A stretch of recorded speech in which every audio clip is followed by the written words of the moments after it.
జై తెలంగాణ. నేను బీఆర్ఎస్ నాయకురాలిని హబీబా.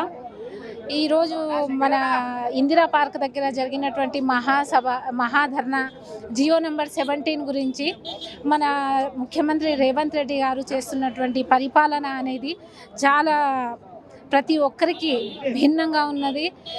అదేవిధంగా ప్రతి ఒక్క ఈరోజు బీసీ, ఎస్సీ, ఎస్టీ, మైనార్టీ ప్రజలందరం ఇక్కడ మూకుమ్మడిగా సభ దగ్గరకు వచ్చేసి మేమందరం ఒకే మాటగా నిలబడి మేము మీతో తెలియజేస్తున్నది ఏమనగా, ఇలాంటి జీవో నెంబర్ 17 అనేది మాలాంటి మధ్యతరగతి కుటుంబాలకు సర్వనాశనం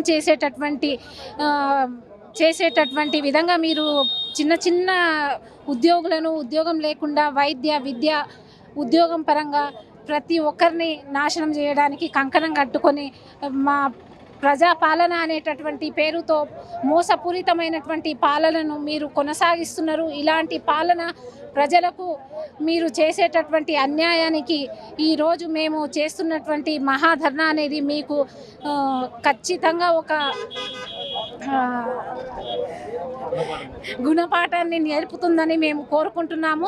ఇలాంటి జీవోను వెంటనే రద్దు చేయాలని మేమందరము బీసీ, ఎస్టీ, ఎస్సీ, మైనార్టీలం అందరము డిమాండ్ చేస్తున్నాము. ఖచ్చితంగా ఇలాంటి మళ్ళీ అన్యాయాలను, అక్రమాలను మీరు ఇదే విధంగా కొనసాగిస్తే మిమ్మల్ని గద్దె దించే వరకు మేము పోరాడతాము. ఈ పోరాటం అనేది ఇంతవరకు ఆగదు.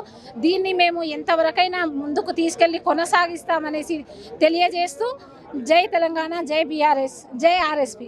మనతో మాట్లాడడానికి కాంట్రాక్టర్ జేఏసీ మంద శ్యామ్ గారు. సార్ చెప్పండి, ప్రజాపాలన అని చెప్పుకుంటున్న గవర్నమెంట్ కాంట్రాక్టర్లకు కూడా ఎస్సీ, ఎస్టీ, బీసీలకు కూడా రిజర్వేషన్లు ఇస్తా అని చెప్పి 2 సంవత్సరాలు దాటిపోయింది. ఇప్పటికి కూడా ఆ దిశగా చర్యలు తీసుకోలేకపోతారు.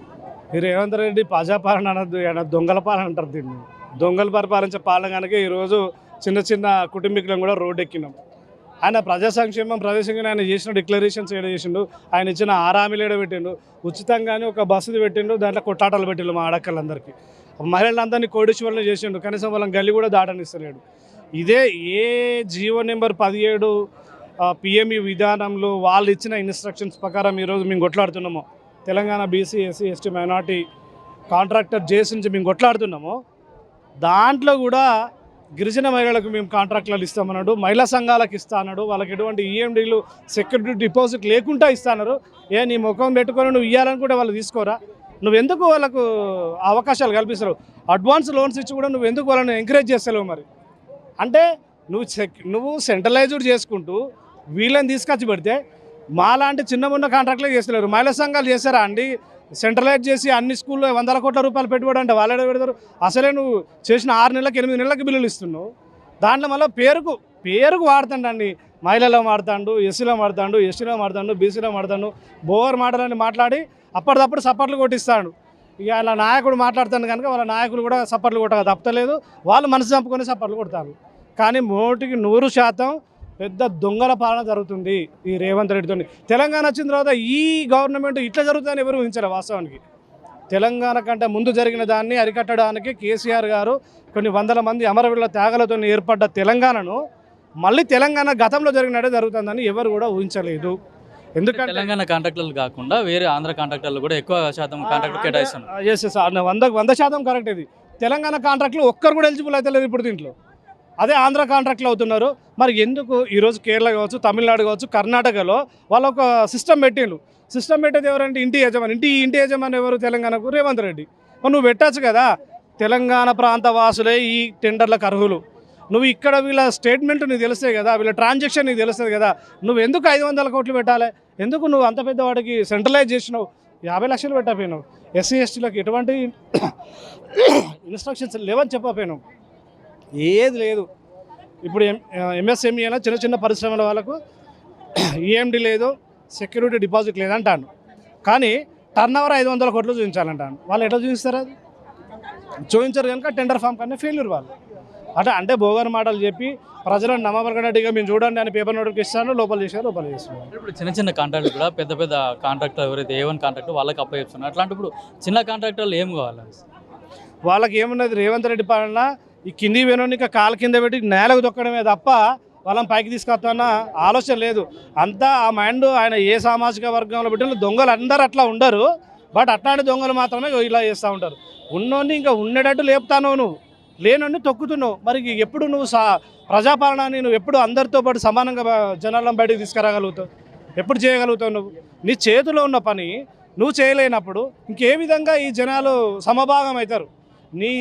నీ సంపదలో సమన్వయం ఇస్తా, నేను పర్సంటేజ్ ఇస్తా అని ఎస్సీ ఎస్టీలకు 30%, బీసీలకు 42%, 172% ఇవ్వాలి. మరి మాకు నువ్వు ఏ కాంట్రాక్టులలో ఇచ్చినావు? ఒక్కడు చూపించి ఇప్పటి వరకు. పోనీ నీ జీవో కూడా పాస్ కాలేదు అది భయ్.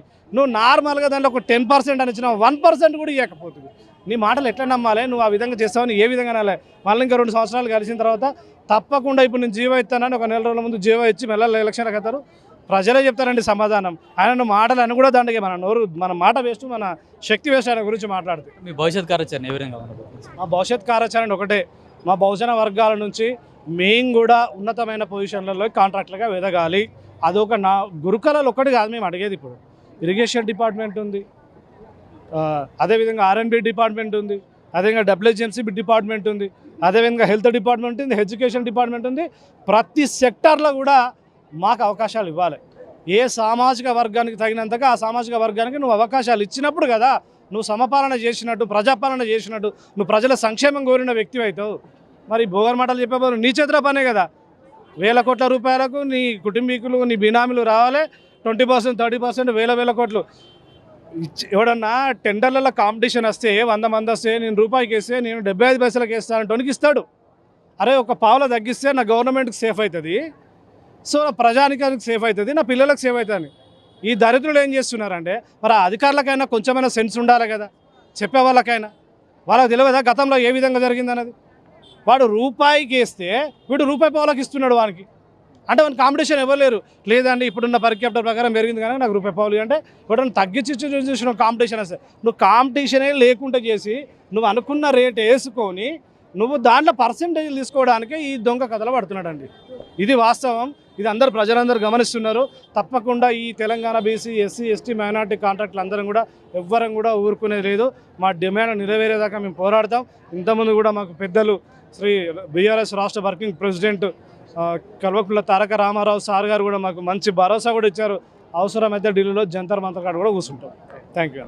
అంటే రాష్ట్రంలో అన్ని కాంట్రాక్టులలో బీసీ ఎస్సీ ఎస్టీ మైనార్టీలకు కూడా ఆ పర్సంటేజ్ కల్పించాలని గతంలో కూడా రేవంత్ రెడ్డి తన మేనిఫెస్టోలో కూడా ప్రకటించారు. అదేవిధంగా కాంట్రాక్టర్లో కూడా మాకు రిజర్వేషన్ కల్పించాలని డిమాండ్ చేస్తున్నారు. ఒక లేని పక్షంలో కూడా ఢిల్లీలో సైతం జంతర్ మంతర్ వద్ద కూడా మేము కాంట్రాక్టులు అందరం కలిసి ధర్నా చేయడానికి సిద్ధంగా ఉన్నామని చెప్పేసి కూడా ప్రభుత్వాన్ని హెచ్చరిస్తున్నారు. కెమెరామెన్ కిరణ్ కుమార్, పల్లవి టీవీ, ధర్నా చౌక్, హైదరాబాద్.